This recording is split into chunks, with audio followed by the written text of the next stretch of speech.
이번 사연은 며느리 우울증 걸리게 만들어 놓고 또 막말하던 시어머니에게 시외가까지 들먹이며 막말하고 내쫓아버렸다는 며느님의 사연인데요. 무슨 일이 있었던 걸까요? 함께 보시겠습니다. 사연 시작 전에 좋아요, 구독 부탁드리겠습니다. 채널에 큰 힘이 됩니다. 안녕하세요. 아이 하나 키우는 30대 워킹맘입니다. 시어머니는 저를 못 잡아먹어서 안달이었어요. 남편이 시어머니에게 아무리 좋게 얘기를 해도 안 바뀌더군요. 급기야 시어머니는 저에게 가정교육 어쩌고 하는 막말까지 하셨습니다. 시어머니가 기분 나쁜 말을 해도 저는 그냥 참고 넘어갔거든요. 제가 반응이 없으니까 시어머니는 더 화가 나셨나봐요. 아무 잘못도 없는 저에게 이상한 트집을 잡아 막말하더니 가정교육을 운운하기까지 하길래 저도 참지 못하고 질러버렸죠. 시어머니 친정을 들먹이며 저도 막말을 했습니다. 남편의 외가까지 들먹인 것은 제가 잘못한 거라고 생각하지만 시어머니의 막말에 저도 모르게 막말이 튀어나와 버렸어요. 결혼 전부터 시댁과 갈등이 있었습니다. 시댁에서 저희 결혼에 대한 지원금은 2천만 원을 해주었습니다. 저희 부모님은 5천만 원 지원해 주셨어요. 저와 남편은 시부모님이 지원해주는 만큼만 받겠다고 저희 부모님께 말씀드렸지만 이미 그 정도 해주기로 생각하고 있었으니 그냥 받으라고 하셔서 받았습니다. 이런 상황을 뻔히 알고 있으면서 시어머니는 예단을 많이 바라셨어요. 시어머니가 전화로 예단은 1,000만 원 정도 해오라고 말씀하셨고 저는 남편에게 난리치면서 결혼 안 한다고 헤어지자고 했습니다. 남편은 시부모님에게 찾아가서 소리 지르고 난동을 부렸고 시어머니는 그런 말을 한 적이 없다고 잡아떼셨대요. 결국 시어머니가 저에게 사과했고 저는 남편과 다시 잘해보기로 했습니다. 근데 시어머니는 본인이 1,000만 원 해오라고 했던 것은 기억이 안 난다고 했어요. 신혼여행 다녀와서 시댁에서 식사를 했는데 저는 손님처럼 있었어요. 주변에서 그렇게 하는 것이라고 했고 저는 안 그래도 시어머니에게 감정이 좋지 않았기 때문에 손님처럼 앉아 있었던 거예요. 시어머니는 저에게 왜 설거지를 하지 않냐고 소리를 지르셨어요. 저는 내가 왜 설거지를 해요? 이렇게 말했더니 시어머니는 뒷목을 잡으시면서 너는 시댁에 와서 네가 할 일을 모르니? 안 배우고 결혼식 올렸어? 하시더군요. 그리고 시어머니 하시는 말씀이 시댁에 오면 부엌에만 있는 것이 며느리 도리다. 식구들 먹이고 치우고 하는 것이 네가 할 일이니 그리 알고 잘 처신해라 였습니다. 저는 그렇게는 못할 것 같다고 했고 시어머니는 또 언성을 높이는데 시아버지께서 시어머니를 말려서 그럭저럭 넘어가게 되었습니다. 저는 결혼 전부터 시어머니 하는 행동이 너무 얄미웠기 때문에 결혼 후에 시어머니가 갑질하면 참지 않고 살 것이라고 결심하고 있었거든요. 저희 결혼한 지 얼마 안 되었을 때 남편 당수께서 돌아가셨습니다. 남편 어렸을 때 많이 남편을 예뻐해 주던 분이라고 들었어요. 남편은 회사에 사정을 말하고 바로 장례식장으로 간다고 하길래 나는 어떻게 해야 하냐고 물었더니 저는 퇴근하고 장례식장으로 오라고 하더군요. 그래서 저는 퇴근하고 바로 장례식장으로 택시를 타고 갔죠. 도착해서 장례식장에 들어갔는데 코로나 시국이었을 때라서 그런지 조문객이 별로 없었습니다. 시어머니는 저를 보자마자 너 지금 몇 시야? 당장 여기 어른들한테 죄송하다고 빌어! 하시는 거예요. 근데 웃긴 건 시어머니가 하는 말을 듣고 저보다 시어른들이 더 당황스러워 했다는 겁니다. 어른들 앞에서 시어머니에게 대들 수도 없고 해서 저는 죄송하다고 했어요. 시어머니는 의기양양해져서 얘가 아직 뭘 몰라요. 아직 가르칠 게 너무 많아. 어른들에게 이러고 있고 저는 너무 기분 나빴지만 어쩔 수 없이 참고 있었습니다. 시댁에 갔을 때 장례식 얘기가 나와서 저는 시어머니에게 그날 남편이 퇴근하고 장례식장으로 오라고 해서 그렇게 한 것이라고 말했거든요. 시어머니는 네가 아무리 억울하더라도 그런 소리를 하는 게 아니다. 벙어리 3년이란 말도 못 들어봤니? 내가 널 가르칠 게 너무 많다. 이러셨습니다. 남편은 시어머니에게 그게 무슨 소리냐고 요즘에 시당숙 돌아가셨다고 회사 다니는 며느리가 바로 장례식장으로 가는 경우는 없다고 했지만 시어머니는 너희가 뭘 몰라서 그래. 이 말씀만 계속하셨어요. 얼마 후에 저는 가슴이 답답한 게 지속되어서 병원에 가봤더니 우울증이라고 하더군요. 저도 놀라고 남편도 놀랐습니다. 회사 업무의 강도가 좀 센 것도 있지만 시어머니 때문에 너무 화가 나서 화병이 걸린 것 같았어요.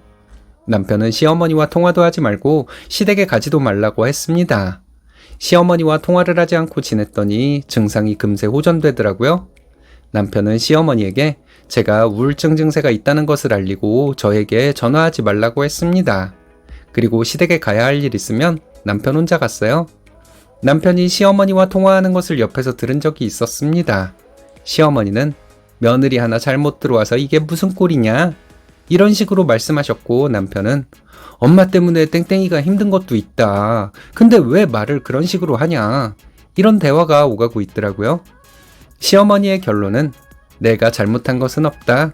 걔가 세상 무서운 줄 모르고 지만 잘난 줄 아니까 그런 거다. 이거였습니다. 정말 소름 돋더라고요. 저희는 계획대로 결혼하고 1년 후에 아이를 가졌습니다. 임신 소식을 양가에 알렸어요. 친정에서는 병원비와 산후조리원비를 내주시겠다고 했고 저희 언니는 베이비시트를 사주었습니다. 그런데 시댁에서는 아무 얘기도 없더라고요.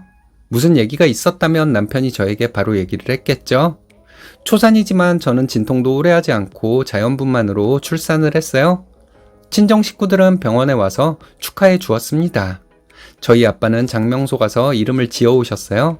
아빠가 장명소에서 지어준 이름 리스트를 말해주셨는데 그 중 하나를 남편이 너무 마음에 든다고 하며 그 이름으로 하자고 했습니다.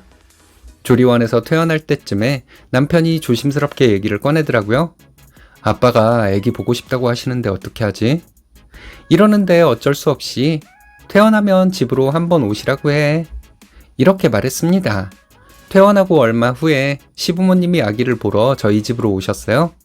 그날은 시어머니가 조용히 있다 가셔서 별일 없었습니다. 시어머니가 이제 나한테 함부로 하지 않으시네 하는 생각이 들어서 시부모님이 아기 보러 저희 집에 오시는 것을 그냥 두었습니다. 아기 태어나고 5개월쯤 되었을 때 시어머니는 결국 저에게 또 막말을 하셨습니다. 본성은 숨기지 못하나 봐요. 너는 이제 애엄마가 되었으니 생각을 좀 바꿔야 한다. 우울증 걸린 것도 네가 현명하지 못해서 그랬던 거 아니냐?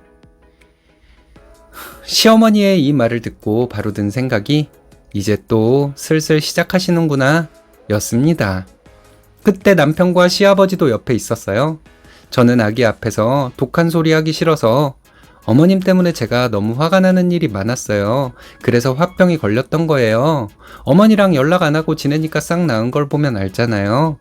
이렇게 최대한 좋게 말했습니다. 시어머니는 얘가 좀 철이 들었을 줄 알았는데 기대한 내가 잘못이지. 그래, 너는 부모한테 그렇게 배운 걸 내가 어쩌겠니? 내가 포기해야지. 이러시는데 와, 정말 아이 앞이라 막말하지 말아야 한다는 마음 바로 접어버렸습니다. 어머니가 한동안 막말하지 않길래 우리 집에 오시는 거 허락한 거예요. 안 되겠어요? 다시는 보지 말고 살아요. 저는 이렇게 말했고 시아버지는 시어머니에게 왜 그런 소리를 하냐고 뭐라 하셨습니다. 시어머니는 내가 쟤를 가르칠 게 너무 많아서 그렇죠. 이러시더라고요. 그날 시어머니는 저를 기분 나쁘게 하려고 작정하고 온 사람 같았어요. 그래서 저는 어머니는 그렇게 아는 것도 별로 없으면서 이 사람 저 사람 가르치시려고 하세요. 어머니는 가정교육을 어떻게 받으셨길래 그런 식으로 사세요? 외할머님이 상견례 때 우리 엄마한테 딸을 잘 가르쳐서 시집 보내라고 하신 걸 보면 어머님이 왜 이런 사람이 됐는지 알 것 같아요. 이렇게 말했습니다. 남편은 시어머니에게 그만하시고 가시라고 했어요.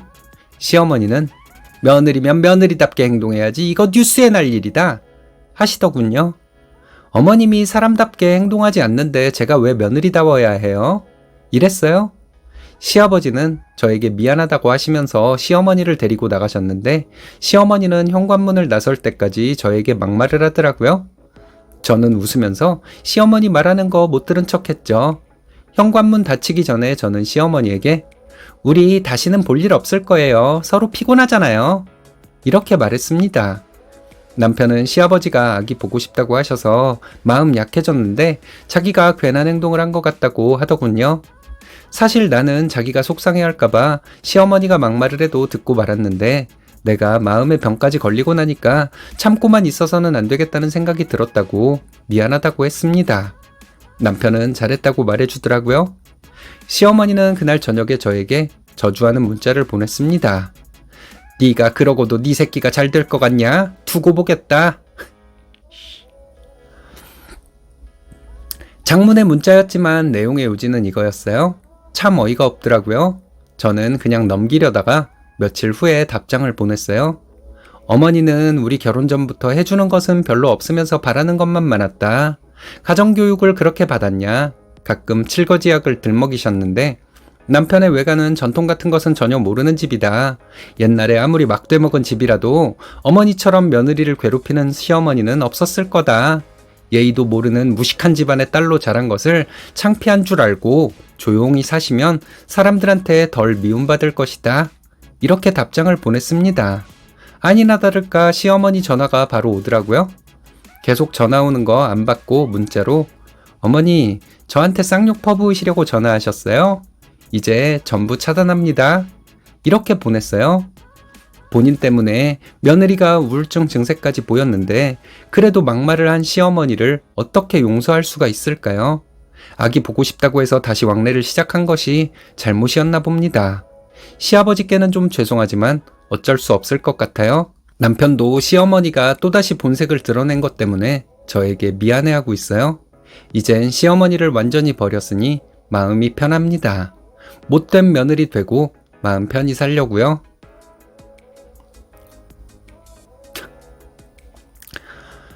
며느리가 자기 뜻대로 안 된다고 손주에게 악담까지 하는 인간도 있네요. 자기 승질머리가 자식 손주보다 소중한 미친 사람은 자식에게 두들겨 맞아도 쌉니다. 그 정도로 끝낸 건 쓰니님이 보살이라 그런 거죠. 이제 시댁 신경 쓰지 마시고 남편과 함께 아이 잘 키우시며 행복하시기 바라겠습니다.